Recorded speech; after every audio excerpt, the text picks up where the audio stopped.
بخاری حضرت ابو جحیفہ وہب بن عبداللہ رضی اللہ تعالی عنہ سے روایت ہے،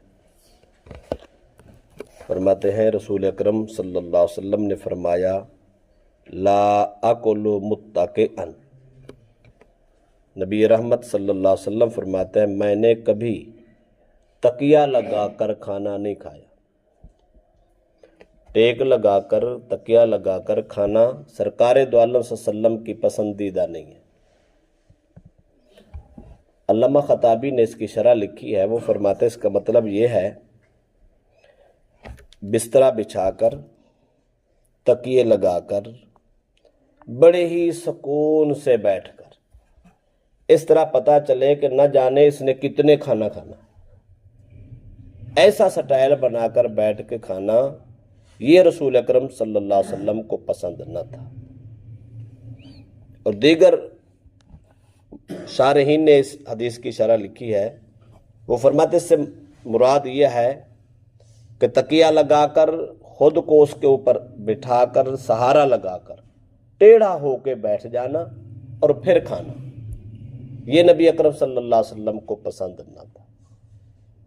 تو اس حدیث کا خلاصہ یہی ہے تکیے کی ٹیک لگا کر بھی نہیں کھانا، اور اتنی بڑی چوکڑی مار کے اتنے بہترین بستر بنا کے یا ایسا ماحول بنا کے دیکھنے والا دیکھے وہ سمجھے اللہ جانے یہ کتنی روٹیاں کھائے گا اور کیا کچھ کرے گا، ایسا نہیں، بلکہ اس انداز میں بیٹھ کے کھانا کہ ضرورت کے مطابق کھانا سمجھا بھی جائے کھایا بھی جائے۔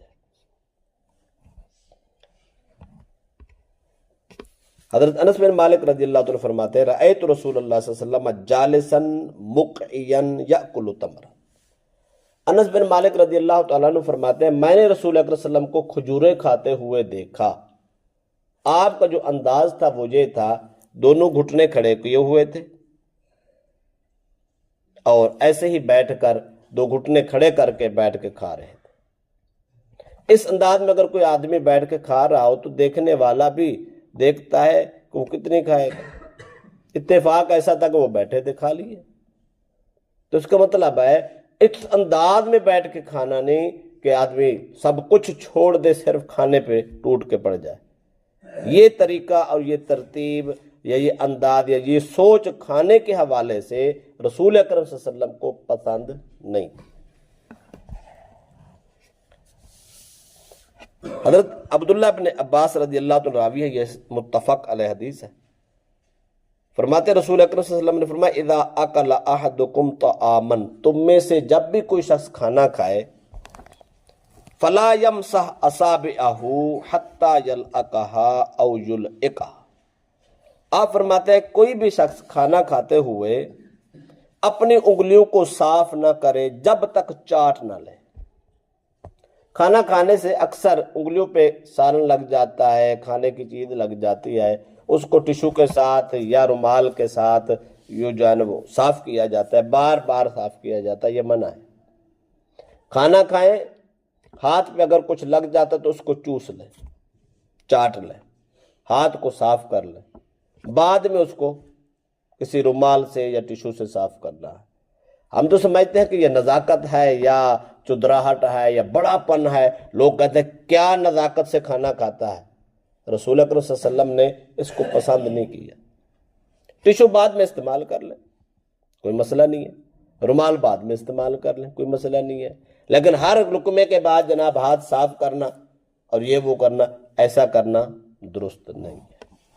حضرت کعب بن مالک فرماتے میں نے رسول اکرم صلی اللہ علیہ وسلم کو کھانا کھاتے دیکھا یأکل بثلاث اصابع فاذا فرغ لائقھا، حضرت کعب فرماتے ہیں میں نے سرکار کو کھانے کھاتے دیکھا تو آپ 3 انگلیوں سے کھا رہے تھے، ایک انگلی سے نہیں، 3 انگلیوں سے کھانا کھاتے، اور نبی اکرم صلی اللہ علیہ وسلم اس کھانے والی 3 انگلیوں کو چاٹ لیا کرتے، صاف نہیں کرتے۔ حضرت جابر رضی اللہ تعالیٰ فرماتے ہیں کہ رسول اکرم صلی اللہ علیہ وسلم کا انداز کیا تھا، فرماتے ہیں ان رسول اللہ صلی اللہ علیہ وسلم امر بلعق الاصابع والصحفہ، نبی اکرم صلی اللہ علیہ وسلم خود انگلیاں اور پیالہ وہ برتن جس میں کھانا اس کو چاٹ لینے کا حکم دیتے تھے۔ آپ فرماتے برتن بھی اتنا صاف کرو جس طرح چاٹ لیا، انگلیاں بھی منہ سے چاٹ لو. اور فرماتے کیوں؟ یہ حکمت کیا ہے؟ فرمایا انکم لا تدرون فی ای طعامکم البرکہ، تمہیں پتہ ہی نہیں ہوتا برکت جو اللہ کی طرف سے اتری ہے وہ کس کھانے میں ہے. کہیں ایسا نہ ہو وہ جو آخر پہ بچا کے چلے گئے برکت اسی میں ہو. کھانا کھانا صرف مقصد نہیں ہے، اس کھانے کے ساتھ ساتھ اللہ کی طرف سے اترنے والی رحمت و برکت کا حصول مقصد ہے. اگر وہ آخری لقمے میں بھی ہو ہم چھوڑ کے چلے جاتے ہیں. ہم جس برتن میں کھانا کھاتے ہیں وہ برتن میرے خیال ہے بڑی عجیب سی صورتحال میں ہوتا ہے، صاف کرنے کا تو نام ہی نہیں لیتے. اتنا پہلے ڈال لیتے ہیں وہ ختم ہوتا ہی نہیں ہے، جب ختم ہی نہیں ہوتا تو صاف کرنا.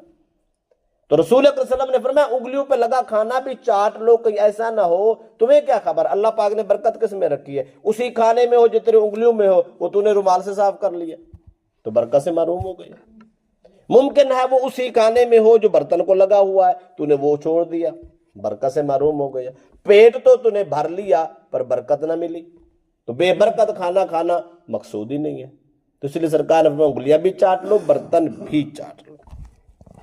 آخری بات حضرت جابر رضی اللہ عنہ سے فرماتے ہیں قال اذا وقعت لقمۃ احدکم فلیأخذها، نبی اکرم فرماتے ہیں اگر کوئی لقمہ تم سے گر جائے، کھانا کھاتے اکثر گر جاتے ہیں، اگر گر جائے تو اس کو اٹھا لو. فلیمت ما کان بہا من اذی، اس پہ کچھ لگ گیا ہے، مٹی لگ گئی ہے، کوئی تنکا لگ گیا، کچھ بھی لگ گیا ہے، اس کو صاف کر لو. وَلْيَأْكُلْهَا، پھر اس کو صاف کر کے کسی ڈال نہیں دینا. نہیں، آج کل تو اتنی نزاکت ہے، اکیلا آدمی بیٹھا شاید کھا لیتا ہو، کسی کے سامنے تو سوال ہی نہیں پیدا کہ وہ لقمہ گرے اور کوئی اٹھا کے کھا لے. وہ تو شرماتا ہے کہ تو نیچے لقمہ گرا. سرکار دو عالم نے باقاعدہ طور پہ تعلیم دی، فرمایا کوئی بھی آدمی کھانا کھا رہا ہو، بڑا ہو چھوٹا ہو، امیر ہو غریب ہو، کھانے کا لقمہ گر گیا فوراً اٹھاؤ، اس کو صاف کرو، صاف کر کے کھا لو. وَلَا يَتَعْهَا لِلشَّيْطَانِ، فرمایا شیطان کے لیے مت چھوڑو. اگر آپ نہیں کھاؤ گے، اس کو ڈال دو گے، رکھ دو گے تو شیطان کھائے گا. وَلَا يَمْسَحْ يَدَهُ بِالْمِنْدِيلِ، فرمایا رومال کے ساتھ اپنے ہاتھ صاف نہ کرو. حَتَّى يَلْعَقَ أَصَابِعَهُ، جب تک اپنی انگلیوں کو چاٹ نہ لو. فَإِنَّهُ لَا يَدْرِي فِي أَيِّ طَعَامِهِ الْبَرَكَةُ،